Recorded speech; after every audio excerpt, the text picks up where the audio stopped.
No intervalo compreendido entre os anos de 1894 e 1901, o Sr. Sherlock Holmes andou muito ocupado. Inúmeros grandes sucessos e alguns fracassos inevitáveis encheram os 8 anos de trabalho contínuo. Guardei notas completas sobre esses casos, mas darei preferência àqueles que apresentam interesse, não pela brutalidade do crime, mas pela finalidade surpreendente da solução.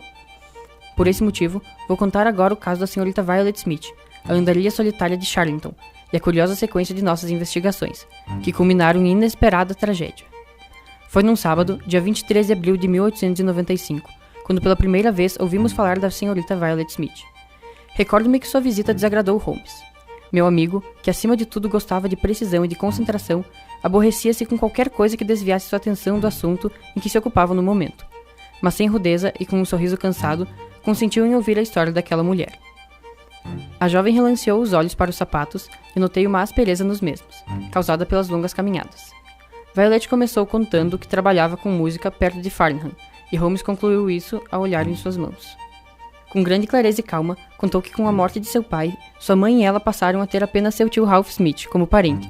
Este partira para a África 25 anos antes, e jamais tiveram notícias do mesmo. Contudo, até que um dia, o Sr. Carruthers e o Sr. Woodley procuraram Violet. Os senhores disseram que eram amigos de seu tio, que morrera anos antes, suplicando que não faltasse nada a elas. A senhorita continuou sua narrativa, contando que Woodley olhava de maneira desagradável e que o Sr. Carruthers, embora mais velho, deixou a ela uma melhor impressão. Ele era um homem silencioso, mas de boas maneiras e um sorriso simpático. Perguntou a ela como estava financeiramente e sugeriu que desse aulas de música à sua filha. Ela aceitou com a condição de que pudesse visitar sua mãe todos os fins de semana e mudou-se então para uma cidade perto de Farnham. Woodley chegou e ficou por uma semana na casa do Sr. Carruthers. Declarou a Violet amor de maneira odiosa, até que uma noite, após o jantar, agarrou-a com força, dizendo que não a largaria enquanto ela não o beijasse. Carruthers apareceu e afastou-o para longe dela, mas o homem se virou e deu-lhe um soco, derrubando-o e ferindo-o no rosto. Woodley foi embora, e no dia seguinte Carruthers desculpou-se, dizendo que ela nunca mais ficaria sujeita a tais insultos. A moça prosseguiu com a narração, dizendo que ia todos os sábados caminhando da estação de Farnham, para apanhar o trem do meio-dia. A estrada era isolada, sendo raro encontrar ali sequer uma alma viva. Contou que certo dia, quando passava por lá, olhou por acaso para trás e viu um homem, também a pé. Olhou de novo antes de chegar a Farnham, porém o homem desaparecera. Quando voltou, na segunda-feira, viu-o novamente. Violet falou sobre isso com o Sr. Carruthers, que disse que arranjaria um cavalo, para que a moça não passasse sozinha por aquele lugar. O cavalo devia ser entregue naquela semana, mas não chegou, de modo que teve ir a pé para a estação. Isso aconteceu há alguns dias. A jovem olhou para trás quando chegou àquele lugar, e lá estava o homem, exatamente como 2 semanas antes, continuando a persegui-la. Violet decidiu ver quem era aquele homem e o que queria.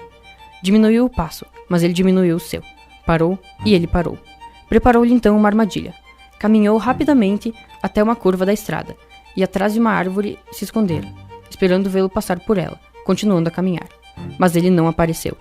Voltou e olhou do outro lado da curva, mas o homem sumira. O mais extraordinário é que não havia atalho por onde ele pudesse ter se metido. Holmes fez algumas perguntas à jovem, mas nada estava resolvido. Ela, portanto, foi embora, colocando em Holmes a expectativa de descobrir quem era seu perseguidor. Mas o detetive não deu tanta importância ao caso e me deu a missão de ir cedo a Farnham na segunda-feira, ficando escondido e observando os fatos, agindo conforme achar necessário. Fui até lá, e tomei posição atrás das moitas. A estrada estava deserta, quando eu a deixei, mas então vi um homem se dirigindo para o lado de onde eu viera. Estava de roupa escura e tinha barba preta, se enfiou entre uns arbustos, desaparecendo de minha vista. Então, a jovem chegou. Vi-a olhar em volta quando chegou àquele ponto. Segundos depois, o homem saiu do esconderijo, seguindo-a. Ela olhou para trás na intenção de descobrir quem o homem era e o que queria. Diminuiu o passo. Ele diminuiu o seu. Ela parou. Ele parou imediatamente, ficando a 200 metros de distância. A jovem correu desesperadamente até ele, mas o homem foi igualmente rápido, fugindo num ápice. Então ela retornou seu caminho, olhando para a frente, não se dignando preocupar-se mais com o homem.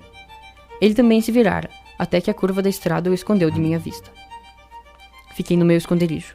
Ainda bem, pois o homem voltou lentamente dali a pouco. Vi-o por alguns minutos no meio das árvores. Depois se afastou na direção de uma casa. Corri pelos arbustos e espiei por entre as árvores. Distingui ao longe a velha casa, porém não vi mais nosso homem. Pareceu-me que o trabalho da manhã fora rendoso, e voltei satisfeito para Farnham. Dirigi-me então a uma conhecida firma em Pall Mall. Porém, não podiam me alugar a casa durante o verão, pois acabara de ser alugada um mês antes pelo Sr. Williamson. Sherlock Holmes ouviu com atenção o longo relatório que lhe apresentei naquela noite, mas não gostou da maneira que exerci o papel a mim designado. Na manhã seguinte, recebemos um bilhete da senhorita Smith, contando os incidentes que presenciei.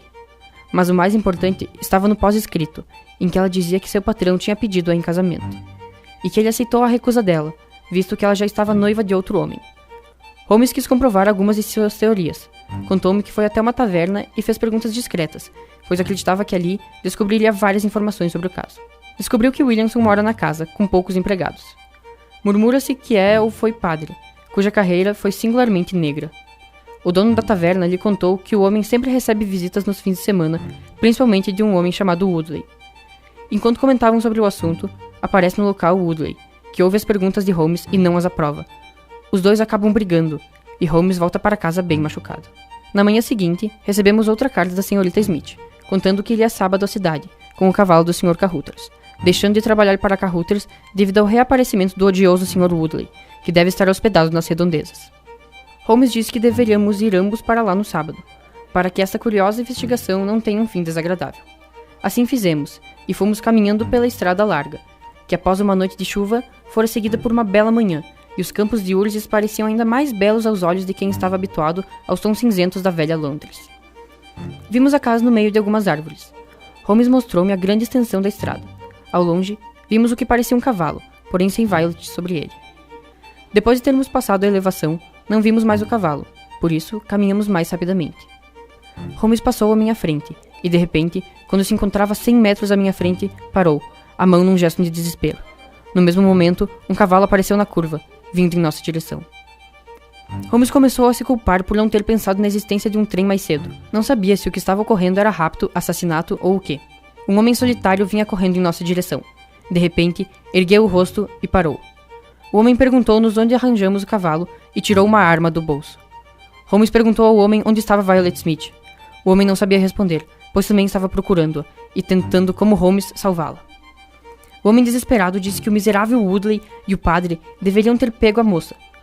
Correu como um desesperado, de revólver em punho. Holmes seguiu-o, e eu acompanhei meu amigo. Vimos uma moça de costas, com os joelhos para cima, com um ferimento na cabeça. Inconsciente, mas viva, era Lucy, a empregada encarregada de levar Violet até a estação. Holmes examinou seu ferimento, e por fim, deixamos a moça, pois nada podíamos fazer por ela. Corremos e chegamos à casa. Holmes parou e observou as marcas no chão, insinuando o lugar por onde os dois homens levaram Violet. Nos fundos da casa, à sombra de uma árvore, haviam 3 pessoas. Uma mulher, a nossa cliente, pálida e a ponto de desmaiar, com as mãos amarradas. À sua frente, um rapaz de aparência selvagem, com as pernas entreabertas, um braço erguido, numa atitude de triunfante desafio.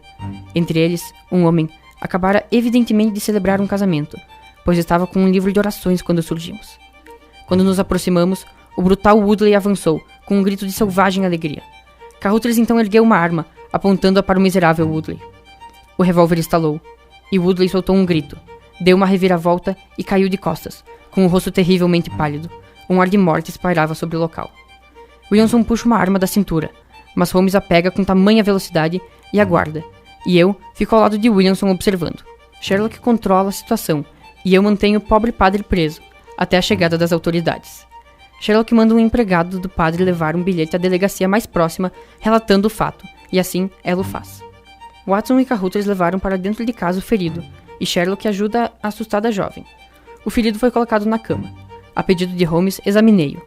Vi naquela sala a morte circundando o resquício de vida do pobre e infeliz Woodley. Porém, apesar de tudo, fui contar aos demais que o homem viveria. Carruthers ficou revoltado, mas se conteve.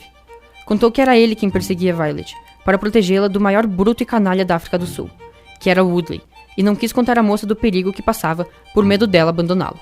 Ele contou que os dois vieram para cá e procuraram a jovem, com a ideia de que um dos dois casasse com ela, e o outro ganhasse parte do dinheiro que ela herdaria. Por um motivo qualquer, Woodley foi escolhido para noivo. Seus planos foram por água abaixo, pois Carruthers se apaixonou por ela, e não lhe foi mais possível suportar a ideia de vê-la nas mãos daquele canalha. O caso foi solucionado com a chegada do policial. Por fim, a senhorita Violet Smith herdou uma grande fortuna e é agora esposa de Cyril Morton, Williamson e Woodley foram julgados por rapto e assalto.